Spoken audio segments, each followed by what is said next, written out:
All right, what's up, everybody? My name is Theo, I'm Andrew. and this is the Bestial Frenzys podcast. Ooh. Woohoo! You want to talk about yourself for a little bit? Yeah, real quick. So I'm Andy K. You might know me from the main GA Discord and Yeti Gaming Tournament GA Discord. I'm one of the main people who run Yeti, and I've been doing card games and market analysis for card games for over a decade now. And I'm Theo. You might know me in the Discord as Chickaplu. I'm one of the mods for the GA tournament server. I'm also Yeti's head TO for all of our events, and I'm a judge in the Discord. And I've been playing card games for a long time now. I've played Pokemon, Yu-Gi-Oh, a little bit of Magic. So I've been in the card game scene for a long time, and I do a lot of running of events and whatnot. Um, Yeah. Heck yeah.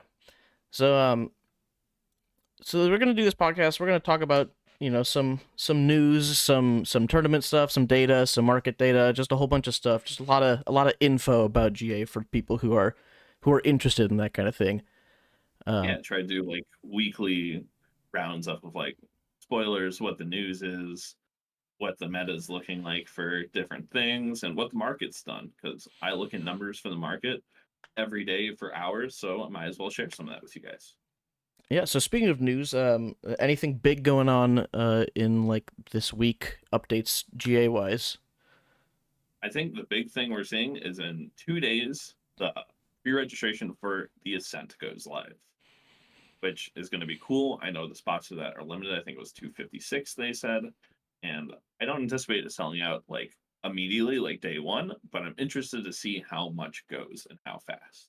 Yeah, it's definitely interesting because a lot of the online tournaments have gotten a lot of players, and so I don't know how many of them are able to and planning to travel to the Ascent, but obviously it's the first major event that they're hosting, so there's a lot of excitement around it, and that goes Yeah, live no, on the 20th, yeah, the 20th, correct. 20th, yeah, so that'll be really exciting.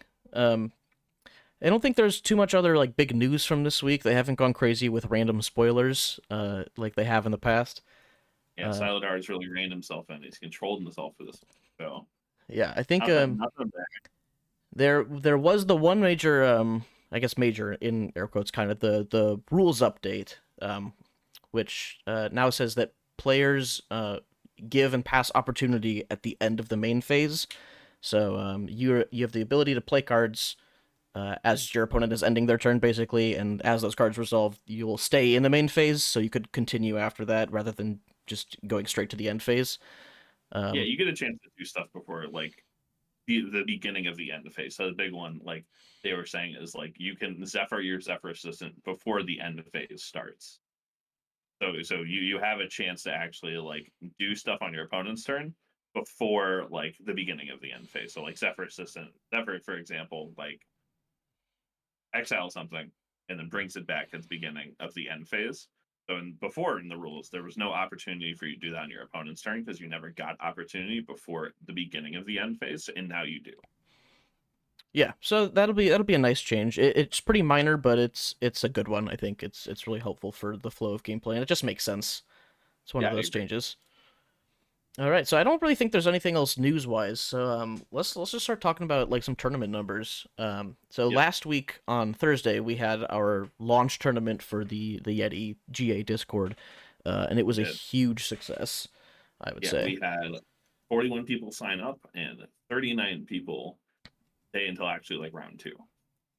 Yeah, so I mean 39 as a like a big local is like that's a really high number, and so we got some numbers from that one. I'm curious before I say about numbers, what did you think was going to be like either the most played deck or the best performing deck? Like, what were you expecting from a first tournament where there's a lot of prizing available?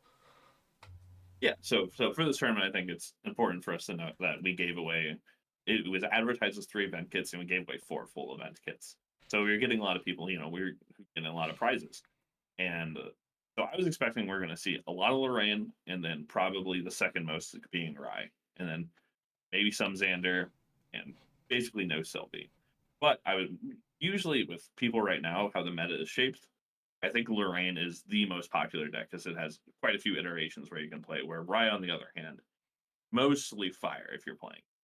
Yeah. There's a lot of Fire Lorraine being played in all the tournaments. There's a lot of Wind Lorraine as well, and you can build the deck in like 4 or 5 different ways and still be successful. Where yeah, I agree that Rye is typically either you're playing like all arcane or you're playing erupting, but erupting has not been very popular as of late.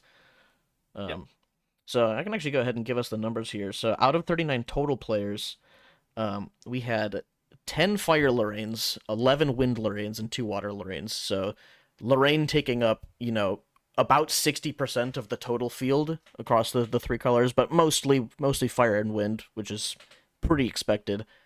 And then next up in popularity was Rye, so right on where you were expecting. And we had 11 Fire Ryes and then 1 Wind Rye. So Fire Rye was actually tied for the most popular deck with Wind Lorraine.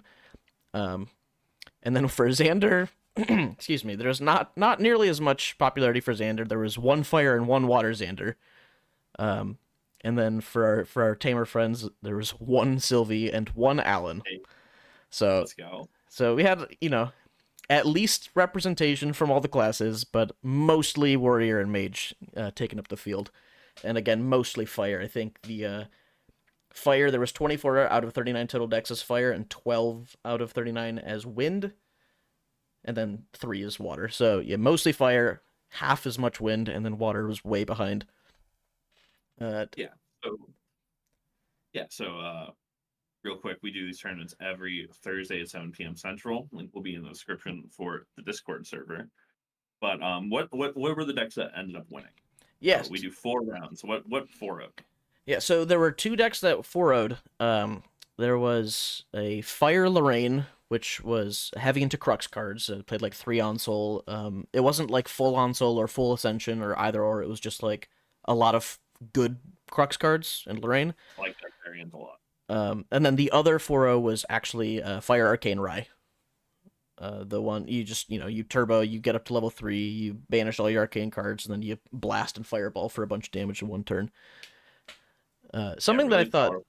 Yeah, it's very very powerful once you get there. Something that I thought was interesting about the Rye though is that there was only 1 Rye in all of top 8, even though it was tied for the most popular deck, which was maybe a symptom of some starter decks, right? Like you're just learning the game for the first time, but also just like a really odd conversion rate because I do think that deck is quite good.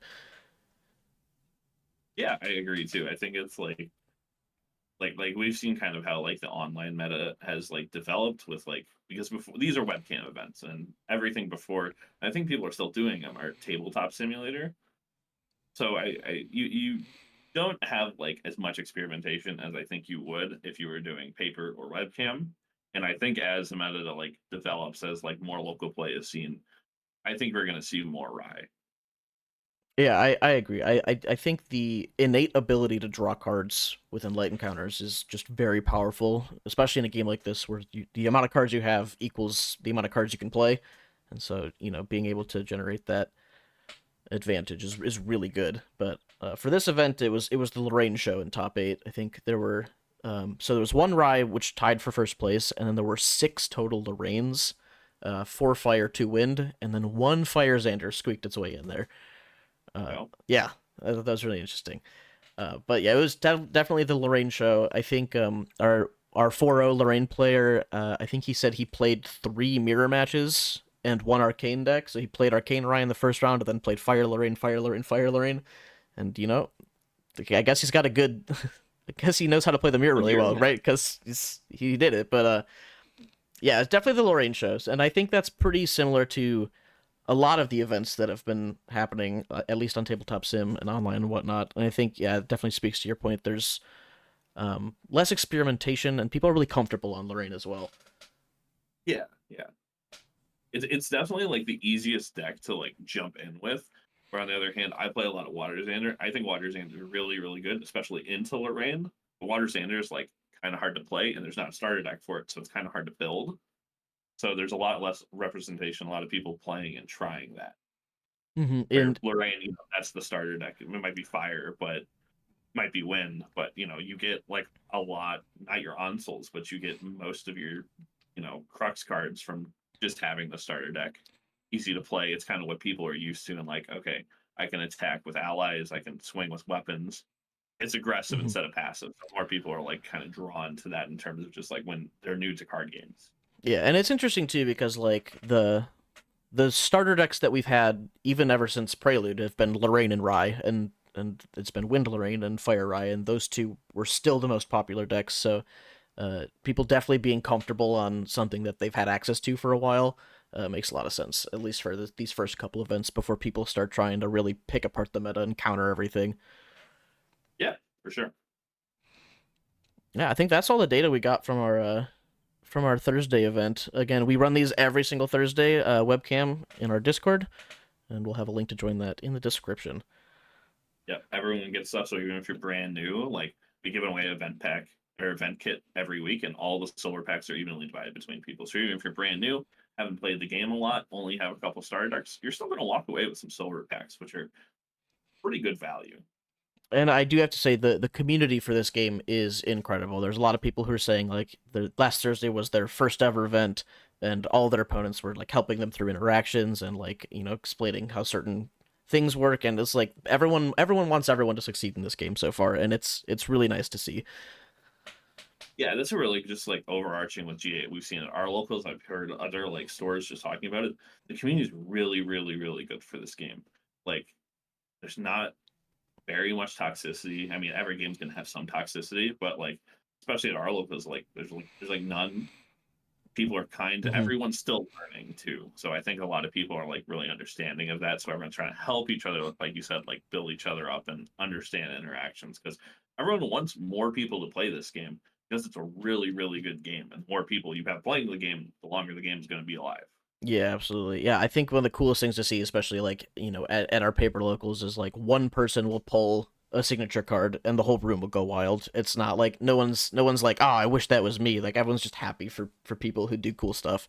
And it's just really awesome to see. Like I really like that about this game. Yeah, I agree.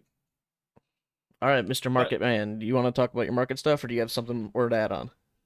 no, let's go into market stuff. Yeah, all right. So That's your thing. we're kind of talking about, the game's pretty new. People are still experimenting. But we have a good amount of cards that I'm just going to look at data from the past 7 days. I think it's past 8 days at this point because I did all this yesterday. But let's talk about first card we're going to talk about Beseech the Winds. Mm. SR. So something about us is we've been selling cards since first edition. So I remember not being able to sell Beseech the Winds at $4 for first edition copies. 7 days ago or 8 days ago at this point, they were $8, and now they are constantly selling for above 25. People like that card. I mean, like it's kind of the same symptoms you see with Dungeon Guide, where Yeah. I mean, before Alter came out, they were less than a dollar, or they were a dollar, and now they're $15 plus because when new people are getting in this game, they see, oh, I can get to level 3 faster, I can do all this stuff faster. That's a really attractive card, and Yeah, I I think we're agree. going to start a lot more of that. Yeah, I think Beseech the Winds is it's a very interesting card. Because obviously the direct comparison is Dungeon Guide, and if you think about it, you're like, oh, if I'm playing a Wind deck, I can effectively play 8 copies of Dungeon Guide. But Beseech is interesting because you can use your floating memory with it, and so like in Yeah, some cases it's better. In some cases, like in arcane decks, you really want to banish your cards, but also you still can, right? You get the option, and it's a really versatile card and it's interesting.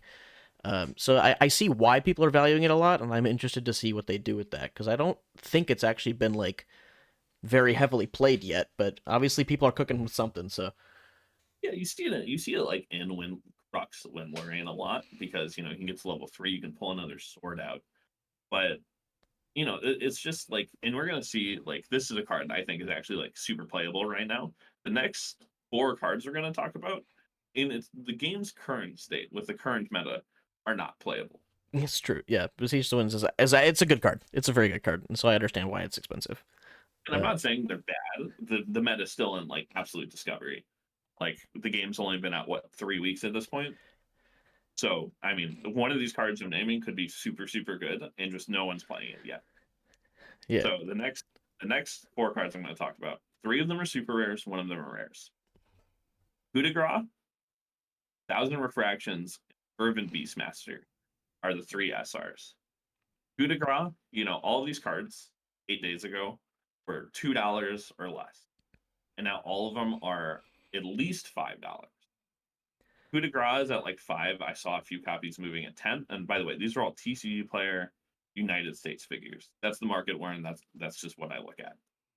Thousand Refraction, same thing. I think it peaked at like 7, and now it's down to like 4 or 5. But that's still twice as much as it was 8 days ago. Perfect Beastmaster. I think at one point the lowest listed copy was 10. Now I don't think any sold. Now they're down to like $5. But still, this is a card that, like, especially in Tamer right now, there's no competitive Tamer decks. Just Mm-hmm. not something. Like, Tamer overall, I'm going to be really surprised if before set 2 we see a lot of Tamer, because it's Yeah. just overall a weaker class compared to something like Lorraine or Rye. Mm-hmm. And even if you compare it directly to like the numbers from our tournament, like we had 2 total assassin players and 2 total tamer players out of 39, and somehow all these cards assassin tamer. It's like interesting. Yeah, It's yeah, it's definitely, I can't tell if it's people specking for the future or people just experimenting, wanting to try stuff out. Because I can at least see, for something like Coup de Grace, you read that card for the first time and you're like, oh, discard 4 cards from your opponent's hands. It's pretty good. yeah, and I think that's one of the things is, like, new people jumping into the game. They see Coup de Grace and they get excited, because there was not a point after Ultra released where that card was not selling like at least 10 copies a day. Mm-hmm. So people were like jumping in and buying it and really excited about it, and that's a really good sign for the market that all these cards are going up. A lot of the time, you see a new game come out and the market starts here and it just kind of dips and dips and dips. But we're seeing a roller coaster where, there are some buyouts, but for these 3 specific cards we're talking about, these are just cards that were naturally getting bought up by people who were trying to play them.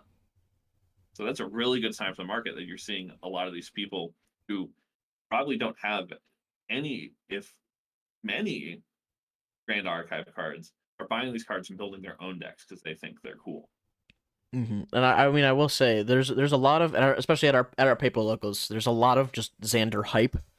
Even if Yeah, there's not as many people, it's like I think because a lot of people who play this game, a lot of them have like played like RPG style games in the past, and like the idea of like being an assassin is just fun. Like everyone loves playing the assassin deck, and I think you're seeing that with the cards like this. They're like, I'm gonna critical hit. I'm gonna do a bunch of damage, discard a bunch of cards. Like it's gonna be so cool, and like yeah, even just that is enough to sometimes drive sales, which is cool. yeah, and I think a lot of people forget, especially if you're in, like, just been in the discords and stuff, that the community that is in the main Discord or the marketplace Discord or any Grand Archive Discord is only a percentage of how many people are playing. Hmm. So especially if you're jumping into this game brand new, you're looking for cards as a new player that are good in a vacuum.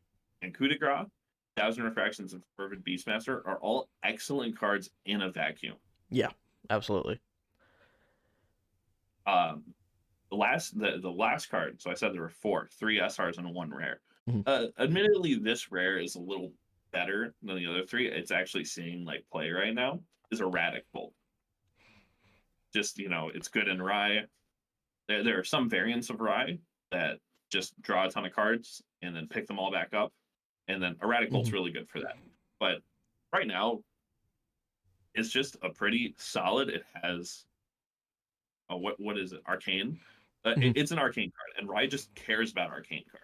Yeah, it So if it is. has a niche it can be played in, it's good, and that's what it is. Yeah, it is. Yeah, specifically, it's an arcane element mage spell, and so I think like when you're building the Rye decks and you're looking at like how many spells you want to play, a lot of them are sitting around like 18 to 20 arcane spells to banish, and once you hit 16 and you're trying to get your last like 4 in there, you're looking at a lot of like the lower value ones because obviously you've got like your arcane blasts, your arcane sights, your um, arcane disposition, like all these ones that are like, yeah, you definitely play for that card, and it's just erratic bolt's probably the best of the second tier of arcane cards because I mean at worst it's kind of just like another copy of Fireball, and especially if Yeah, you're not playing Fire Rye, like it's it's your only copy of Fireball in that case, and it draws you and cards, so. there were 2 copies of Radical, the 4-0 Arcane Ride Mm, that will in our last tournament. But again, it's another card that's really good in a vacuum. yeah. And as we see with like stuff, that's what's going to happen. But those are the cards that went up this week. Yeah, let's Card talk about went the that went opposite. opposite. The main one we're seeing is Grand Crusaders Ring, the altar version of Hmm. Grand Crusaders. It started this week at about 59. It touched, over 60s, had a few sales at like 69.99. So right on the cusp of 70, and now it's back down to like 51. Um, I think there's a couple reasons for this. One, the initial price spike we saw was a buyout. There was someone who Hmm. bought 13 copies and bought 10 copies. You can see that from the TCG player data that did happen, and that initially jumped all the price. And then people wanting to get into the game, they're going to buy the lowest one. Grand Crusaders Ring is one of, if not the strongest card in the game. You want it in every deck right now, Hmm. not even a question. But it's not that hard to pull. 1 in 5 boxes, you only need one copy. So the moment you pull your second copy, you're probably selling it. And you just start to see that. So right now it's sitting around like the 52, 51, 50 area. So it's a pretty big drop from what it started the week at and what it peaked at. Yeah, it's definitely an interesting one. I mean, like, it's in every deck, so it's obviously going to always be a relatively expensive card compared to everything else, and it's also a UR, so it's got all the things going for it. But I do think like the that initial price spike made a lot of people really nervous about getting the card, and then as soon as it started being more expensive, people were like, well, I'll wait till it goes down to buy it again because like it was down for a while, so I'm not gonna spend $60 on it, and now it's slowly going back down, so people are picking up their rings again. Yeah, I'm going to be excited to see where it is next week. Is it down in like 45, 40? Is it holding steady at 50? Is it going up a little? Because I mean, the supply of altar on the market is getting pretty low, and we're going to touch Mm-hmm. on that next. But even at Yeti, I mean, we're down to like I think 7 cases when we started. You know, we started altar in the store with like 300 boxes, 200 boxes, something like that. Yeah, I And I mean, think a lot of stores are saying the same problem where we're like, we want more product. yeah, I mean, well, people love opening this product too. Like they did a really good job making it exciting and fun to open. And people are chasing foils, they're chasing signatures, and so like it's just fun to open. And so a lot of the people who have gotten bored of opening other games are like, whoa, this is exciting. Like I only get 3 foils, so like, and they're all worth something. Like that's really cool. And And I so, think they did also a great job of like the first that's really big. So like people need rares, people need uncommons, and so it's like if you want packs anyway, it's like I might only have 3 hasty messengers, so I'm going to open and hope I get another hasty messenger, or like mhm. just trying to fill out your playsets of rares, all Yeah, that stuff. So I think they did a really really good job, and I think the market reflects that people like this game, people like opening this game specifically. yeah. I mean, it's really just cool to see that there's so much demand for singles. Like that's really good, especially 3 weeks into a game's life. It's like everyone wants to get new cards. They want to build new decks. They want to keep playing. It's really really good to see. Yeah, and you see a lot of new people jumping in. Where at this point, it's like community. A lot of games don't last this long to where it's like they can't sustain a community after 3 weeks. People aren't showing up the first 2 weeks, so third week doesn't happen. So no people are buying in, but people are actively buying into this game, and that's what the data is showing. Yeah, it's really cool. You want to touch on you're gonna say something about boxes, right? Yeah. So the Yeah. last thing we're going to talk about in this segment is booster boxes, and they're going kind of crazy. So you know, each player drops, comes out, has GA on it. We have booster boxes going for MAP, which is a little higher than $86, and have them in the low 90s. At this point, right now, boxes I think currently on TCG Player are $99, and they're consistently selling for in the high 90s and just over 90. They're really really close to 100. And it's something that people, maybe their locals, don't have boxes, Hmm. and Yeah, that's they true. just want boxes, they want to open products, they want to keep the game alive, they want to play this game, they want to open, they want to collect it. um Another reason for this, and so one thing I do is part of my job, and I do this every week, I do it a couple times for various games throughout the week, is I run the expected value on booster. So it's like because I think a good litmus for, a game is what is the expected value of a box? It doesn't matter to me if a box is $100 if the expected value is 40.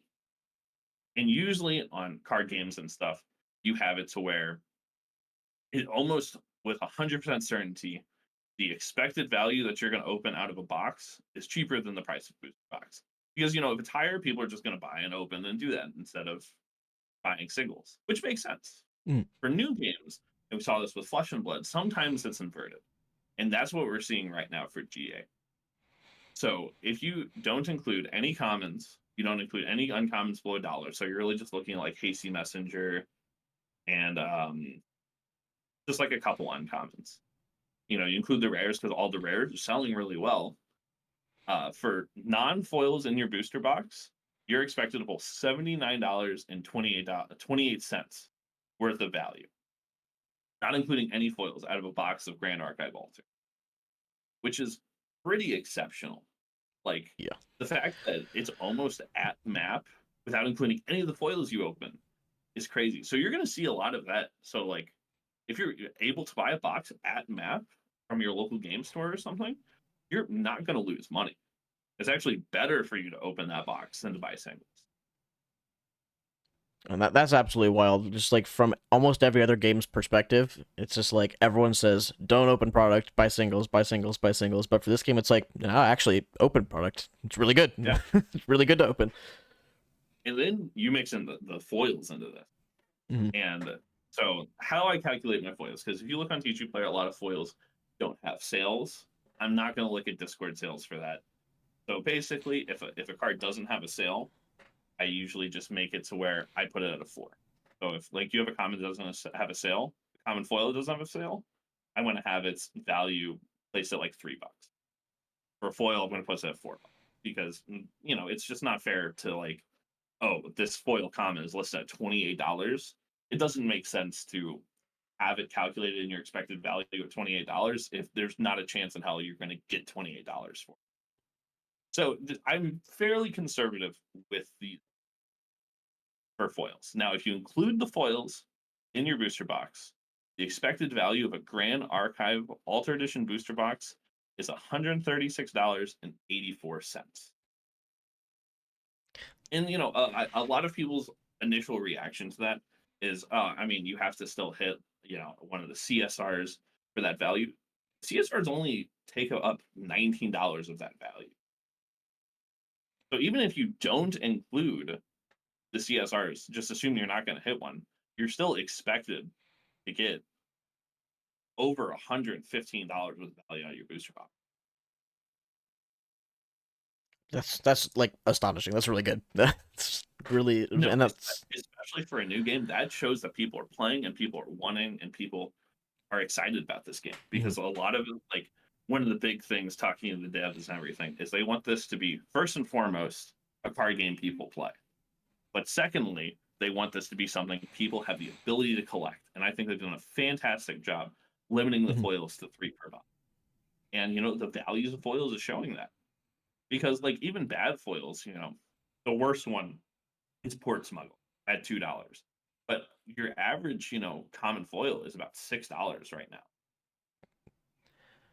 yeah. I think another reason is like it's just the quality on the game too. Like the foils look good. They look nice. Everything is really just they're really well made cards, and so people who like to bling out their decks are like, well, yeah, like I'm gonna buy the foils because the foils are good. There's just demand for it, and it's just it just keeps pushing. It's really cool. I agree. And it's like foil SRs are really expensive. Foil Mhm. URs are rare. Foil URs only account for about $6 worth of the expected value. But you get a foil GCR out of Altar Edition, you're probably getting about $450, $500 for that card. And I mean, like with the amount that's being opened, like it seems like those things are really rare. But I think we've even just seen 3, 4 foil GCRs pulled at Yeti. Just people buying boxes and they pull one. It's like yeah, it's not impossible. Like it certainly exists. It happens. So Yeah, it's and cool. if you are interested in any foil Altar Edition cards or any cards at all, Getty got naming Getty I don't even know the name of my store. It's okay. YetiGaming.com just restocked all of our altar foils and all of our altar cards. So we have stuff for sale. Yeah. But no, it's crazy to see how well this game is doing and how it's exploding, and you know just how many people are playing it. I mean, at our Yeti locals, at our actual store, how many players are we averaging per week? We've been averaging between like 16 to 18 like every single week, and then we've spiked at like 20 ish a couple weeks. It's like people just want to play the game. We've got new players every week too. We've had like some players who are like, I can't make it next week, but like we still have the same numbers because 3 more people showed up. They're like, oh, I learned about this game and I really want to come try it, and it's Yeah, for it's sure. really And like exciting. from talking to the devs, talking to Siladar and Sisyphus, this isn't like our store. Usually, if you have Flesh and Blood, if you have a Flesh and Blood local with 16 people, you're probably in the upper echelon of Flesh and Blood like local player amounts. You might be in the top 10%.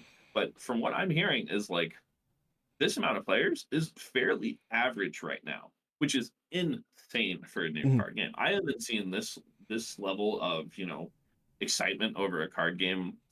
I'm not going to include like One Piece because that was like fairly hard to get into for a lot of people. That was just super short. But Star Wars Destiny, I mean, we have people calling up the store every day asking for Grand Archive. And I don't have that for One Piece. I don't have that for any Bandai game. I mean, I haven't had that happen since Star Wars Destiny, which was a game that died. But it's just incredible to see because Grand Archive doesn't have an IP behind it. This is Yeah. brand new. This is made from scratch. So Hmm. this is fairly unprecedented. Yeah, and I think like we were even saying the other day, like every time we walk in the store, like there's somebody that we don't recognize who's asking about GA product or opening GA product, or they have it, they got it online somewhere and they're selling it back. Like, and it's like there's so many new people. People are just excited about it, and it's really just awesome to see. Yeah, I'm really excited to see where this game goes in the next few months, how Ascent is going to do, how Ascent 2 is going to do. We got pre-orders for that up on the website yesterday, and I'm really excited. I'm just really excited for Grand Archive as a whole. And I hope if you are seeing this and you haven't gotten into Grand Archive, you haven't played a game, give it a try. I think you're going to really enjoy it because they did a really, really good job Hmm. of making this game playable and fun. Yeah, it's great. Like the gameplay is very satisfying. I think I've heard that from a number of people. It's just like the mechanics of the game feel like they fit together really well. The gameplay's smooth. The games don't last too long, but they don't last too short. It's just like everything just feels good when you play this game, and I think that's just hats off to the devs for designing a very solid game. Yeah, fantastic job. I'm really happy. But I think that's all the content we have for today. That's all we have to talk about. Yeah, I think, and then that's sort of going to be our normal shtick. Every once in a while, we might have something a little bit more exciting planned, but I think we're just going to look at decks from the week. We're going to look at the market and just talk about news and in general just how we're feeling about the game. And I think we covered just about everything we had. My background will be better next week. This is kind of I needed to find an emergency place, so I have a lot of Grand Archive cards behind me. Whoa, But yeah, no, we'll do this every week. Have fun with it. Share our market analysis and meta analysis and all that jazz. all the jazz, yes. So I think that's going to be us signing off. Have a good day, everyone. Have a good one, everyone.